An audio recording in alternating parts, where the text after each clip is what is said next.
μουσική επένδυση για το διαφημιστικό θα χρησιμοποιηθεί το χαμόγελο της Τζοκόντα του Μάνου Χατζηδάκη, του οποίου την άδεια χρήσης προσέφερε αφιλοκερδός ο κληρονόμος του Γιώργος Χατζηδάκης. Και μέσα από το καλημέρα θέλαμε επίσης να σηματοδοτήσουμε το καινούριο ξεκίνημα της τουριστικής Ελλάδας. Μπορεί να περνάει μια δύσκολη στιγμή η χώρα μας, αλλά ο ελληνικός τουρισμός πρέπει να βγει νικητής και μπορεί να βγει νικητής.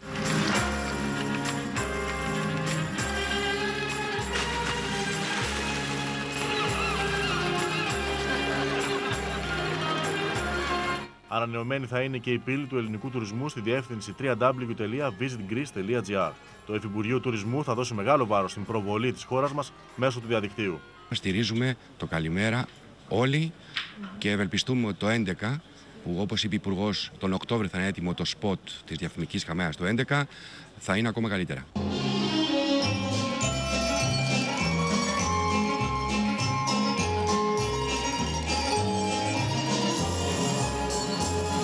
Το κόστος της διαφημιστικής προβολής της Ελλάδας για το 2010 εκτιμάται ότι θα υπερβεί τα 12 εκατομμύρια ευρώ.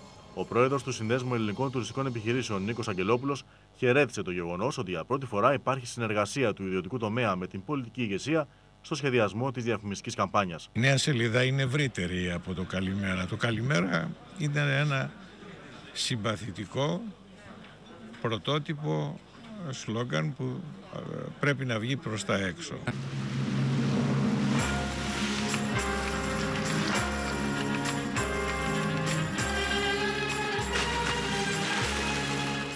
Αναφορικά με τα χρέη του ΕΟΤ στα ξένα μέσα ενημέρωσης, η κυρία Γκερέκο ανέφερε ότι έχουν ήδη γίνει πληρωμές έναντι ύψους πάνω από 20 εκατομμύρια ευρώ.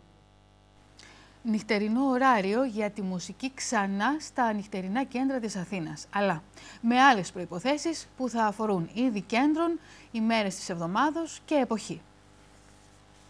Μουσική ως τη μία Παρασκευή και Σάββατο και μέχρι τις 11 το βράδυ τις υπόλοιπες μέρες πρέπει να παίζουν στο εξής: μπαρ, εστιατόρια, καφετέριες και κέντρα διασκέδασης της Αθήνας μετά την απόφαση του Δημοτικού Συμβουλίου της πόλης να περικόψει κατά 2 ώρες τη σχετική άδεια. Τη χειμερινή περίοδο η μουσική μπορεί να ακούγεται από Κυριακή μέχρι Πέμπτη έως τις 11 το βράδυ, την Παρασκευή, το Σάββατο και τις Αργίες μέχρι τη 1 τη νύχτα. Το καλοκαίρι το ωράριο παρατείνεται κατά 1 ώρα σε σχέση με το χειμώνα. Από την απόφαση εξαιρούνται τα κέντρα διασκέδασης με χωρητικότητα άνω των 200 ατόμων, στην ουσία τα μπουζούκια και η δισκοτέκ. Η απόφαση ελήφθη έπειτα από πολλές καταγγελίες κατοίκων για ηχορύπανση με εντάσεις που φτάνουν και τα 150 δεσιμπέλ. Ανάμεσα στις οδούς με μεγάλο πρόβλημα ηχορύπανσης από τη μουσική των κέντρων διασκέδασης περιλαμβάνονται η Σκουφά και Πλουτάρχου στο Κολονάκι, η Ηρακλειδών στο Θησίο και η Ημιτού στο Παγκράτη. Η άδεια μουσικής δίνεται μόνο σε όσα καταστήματα διαθέτουν κλειστούς και όχι ανοιχτούς χώρους.